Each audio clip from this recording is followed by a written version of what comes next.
So I think from a productivity perspective, I think it comes down to how engaged someone feels. So I think if we can do all of the other things that we talk about, if we can create an employee experience that is tailored to the individual, that meets their needs, that is based on what matters most to them, then we're going to get the best out of them. They're going to be engaged. They're going to want to give more and tap into that discretionary effort that we talk about because they understand what's expected of them. I think clarity is key as well.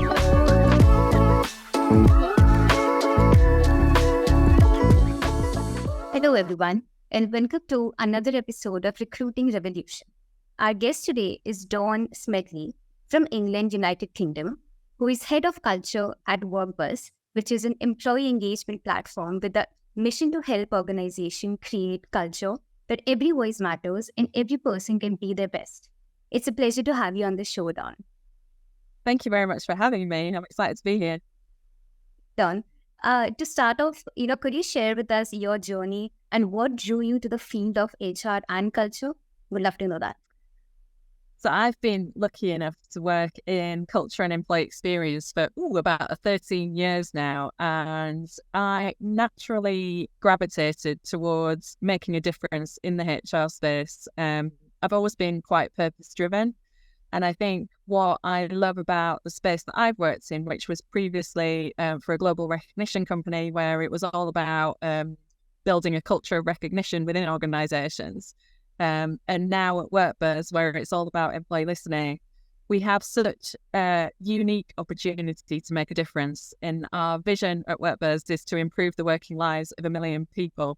So that's something that gets me out of bed every morning. And I've been really lucky on my journey to be immersed in lots of global research about culture, about the employee experience, about what matters most to people.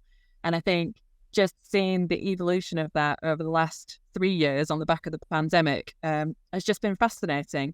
But it continues to motivate me, inspire me. We work with some amazing HR leaders that are making a massive difference out there in the world. And I just love being part of that journey. Yeah, that's great. Now that we touched upon employee experience, it becomes evident that the dynamics of employer and employee relationship have evolved significantly over the decade. In the past, it was a rather straightforward arrangement, or rather a transactional one where employers had a job opening to fill, and individuals had financial responsibilities and particular skills to contribute. However, in today's landscape, there has been a notable shift towards employers seeking to understand their employees better and prioritize overall employee experience. So the question stands what is your perspective on evolution of employee experience? I think the world has changed so much in the last decade, and I think if we think about our own expectations now of a job, to me it's so much more than a job, and I think those changing expectations put an extra level of responsibility on the organisation and on leaders to understand what matters most to the individuals that work within their teams.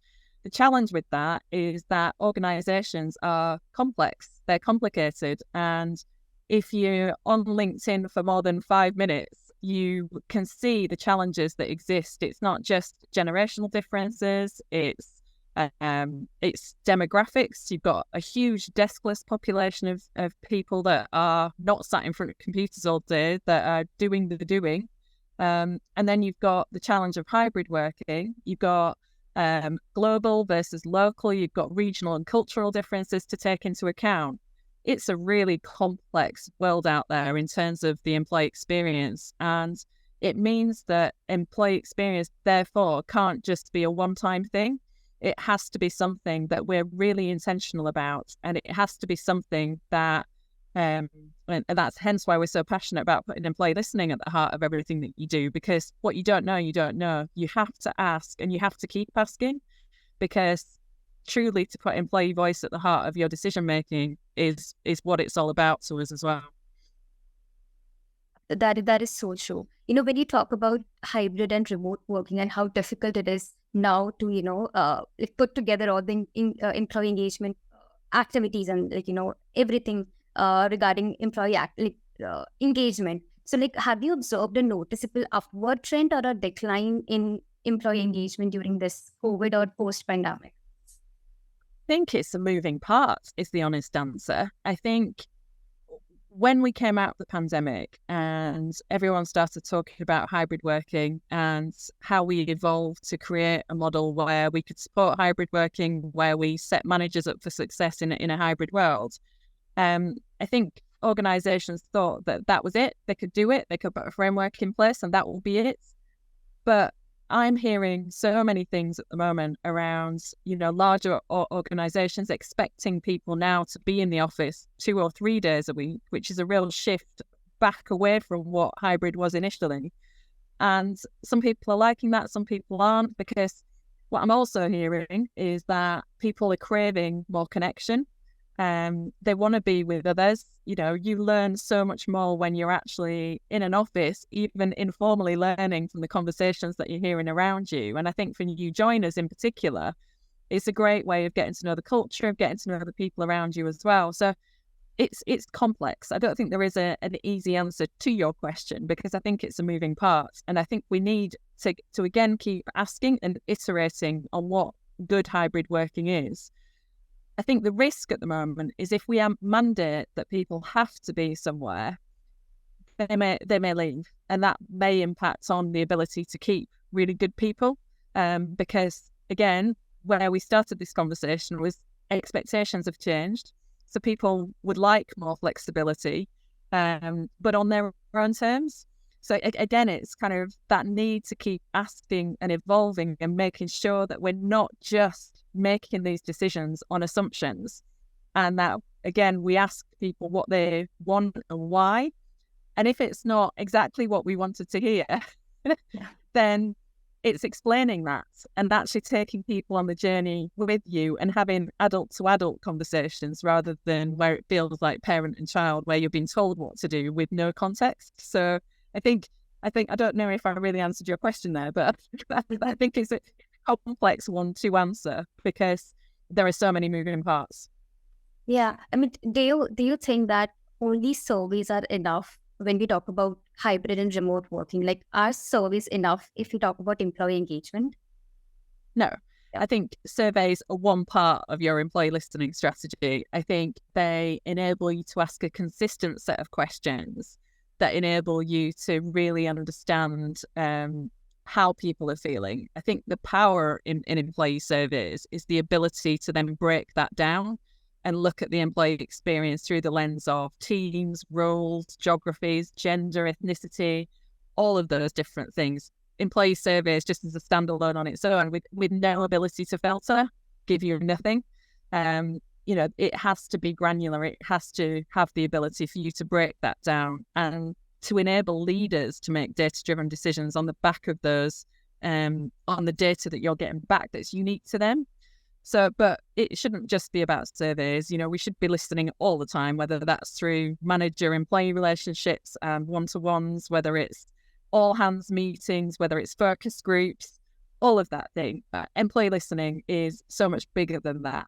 But having a strategy that wraps it all together is what's important. I think if you're just going out and listening left, right, and centre with no direction, that's no good either.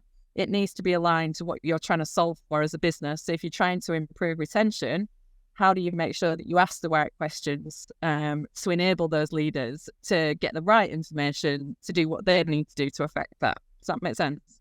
Yeah. So, now that you've touched upon retention and hiring at, simultaneously. So what do you feel like are effects and implications of employee experience when we talk about hiring and retention? Well, first impressions matter. So I think from a hiring perspective, using your existing employees and how they feel about the employee experience, and then using that to inform your recruitment strategies is a really powerful approach, because then it's not just you saying it's a great organization, actually it's your employees reinforcing that. And so from an employer brand perspective, I think there's so much that you can do to weave in employee voice into that hiring process. From a retention perspective, I think, again, I'm going to look at it through the lens of WorkBuzz and employee listening again, but there are really powerful ways that you can do that as well. So we run onboarding surveys, and you can look at the recruitment channel and how people felt once they were recruited in and whether they were intending to stay. And we've actually helped a large healthcare organisation here in the UK double down on referrals because they saw a higher intent to stay from those that came through that channel. Now, that's not the same for everyone. It could be through a recruitment agent, it could be whatever it is. But again, asking the right questions and enabling organisations to then filter that is really powerful, because that can inform and make sure that what you're doing is the right thing and to be able to prove the impact of it as well. So I think there are really smart things that you can do to really be more intentional in your hiring process to make sure you've got the right people coming in, managing expectations and all those kind of things. A good example of what we do here at WorkBuzz actually is we use our own pulse surveys, and we're always trying to improve our own employee experience. And we use some technology called Thankbox to send a message out to new starters, and everyone in the organisation can send a welcome message on this Thankbox. And initially, we had it sent on their first day, which we thought, oh, that's nice. They'll arrive on their first day. They get this lovely Thankbox, from the team. But what we realised is that gets lost in all the emails that you normally get on your first day, inviting you to train on this and train on that and join this and do that. So it was losing the impact. So we listened and we changed it so that it goes out to the employee a week before they start to their personal email address. And what we've heard is that they can have friends and family who see it. They're like, oh, look what I just got. And it's building that emotional connection before they've joined. It reduces the anxiety on the first day. And actually, it's a really positive, intentional employee experience that we've created. So there are really good things that you can create that are consistent but personalised and have high impact. And I think it's really thinking about those things that make the difference when you're hiring someone that will have an impact on whether they choose to stay with you or leave. Does that help? Yeah. That's like a little bit. Yep. Also, can you tell us more about the thank you box, is it? Which you send? Yeah, it's called Thankbox. It's an online tool where you can literally just create a group message. So it works well when you're when you've got people. We've got employees in different countries. So the link goes out to everyone. We ask them to sign in. It's just a welcome message where you can send a silly animation in it. But what's really lovely is that the individual all of a sudden sees all these names and there's all these really nice messages saying, yay, we can't wait for you to join. And there's one from our CEO in there as well. So it's informal, but it's a real connection that we've managed to create. So I read a book to my children when they were little called How Full Is Your Bucket? And it uses the analogy that we all start every day with a bucket on our head, and that bucket is full. And there are things that happen to us throughout the day that can fill or empty our bucket. And I like to use this analogy when you think about the employee experience, because as organisations, we have the ability to fill people's buckets with these intentional moments that we create. We call them the moments that matter. But equally, we can recreate negative ones and we can empty people's buckets without even realising. So I just think it's a really nice way of visualising what the employee experience is, and when we get it right, the impact that we can have on everyone in our organisations. Yeah, that sounds really fun. And word of mouth is actually the best for any organization. Like, having a conversation with your friends or, family to have joined the company and stuff. That's great. Yeah. Because work is so much more than just our jobs, right? That is true. Also there's a lot of talk about how employee engagement has to be replaced by employee experience. Like, do you think, what are your thoughts on this perspective? Yeah. So I look at it this way. Employee engagement is the output of a great employee experience, right? So if you've got a great employee experience, then you're going to have an engaged employee. So I think they go hand in hand. Employee engagement is a great output of a great employee experience. If we get the employee experience right, engagement follows. But what I also know is that you can't drive engagement. You often see that on blog posts and everywhere else, but no one wants to be driven. No one wants to be driven to be engaged. It's a choice, right? So if engagement is the choice, all we can do is create a culture that people choose to engage with, and that's in our hands. The way that we create a great culture is by being really intentional about the employee experiences that we create. Does that make sense? But we have to set ourselves up for success as an organization. We have to be intentional at a company level, through the leaders, and all the way down to get them thinking about the employee experience that way. Also, like, can you give us some tips on, how can a company improve employee engagement, like during these hard times? So, like, how can they improve? I think, that's a good one. So I think people are more purpose driven than ever before. So I think we need to tap into people's why. Why do they come to work every day? And how do we help join the dots between what they do and the difference it makes? I think if we can do that well, that really helps people connect to something bigger, and it encourages people to think bigger. It encourages people to think about the people around them and their role in, contributing towards that bigger purpose.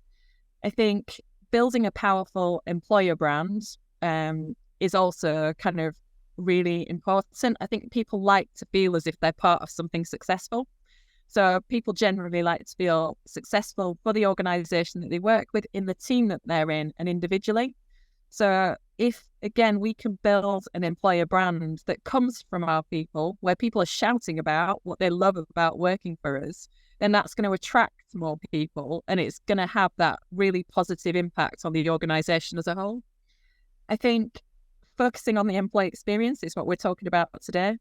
I think if we do that well, and we start to think about the interventions that we put in place in the organisations that we work with and for, around well-being, around recognition, around inclusion, then again, I think we can create really positive employee experiences that are consistent, that are impactful, and that are personalised to the individual.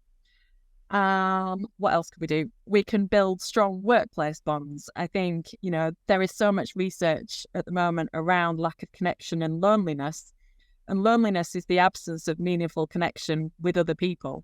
So how do we create meaningful moments of connection in the workplace when we have got deskless employees? We have like 2.7 billion employees around the world who are deskless. They're not sat in front of computers.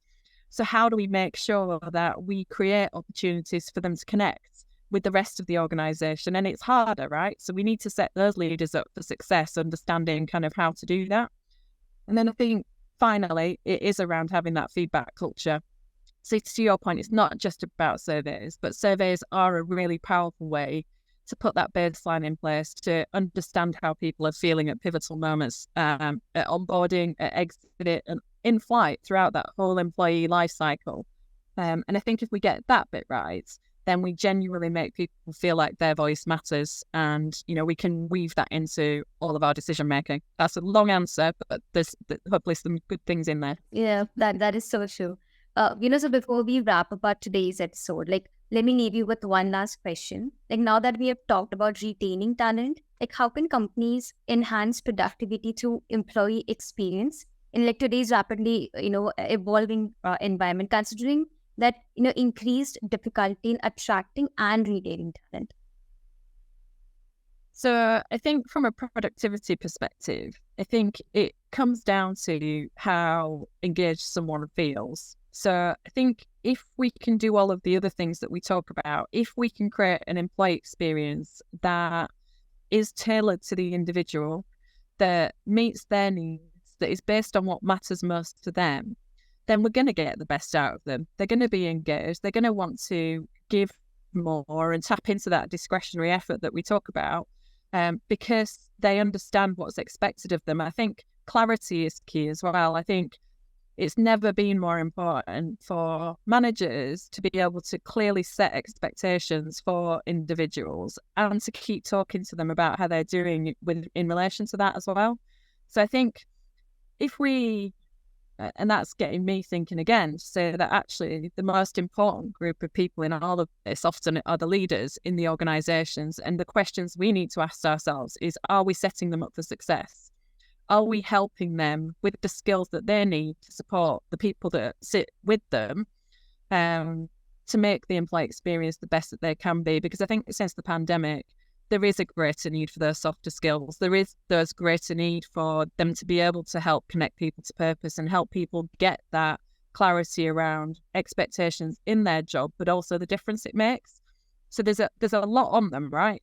So we need to make sure that they're supported and that they have the right tools that they need to kind of really optimize the employee experience as well. And I think if we do that bit well, productivity will follow, as will engagement, and, you know, all of those good things that we've talked about.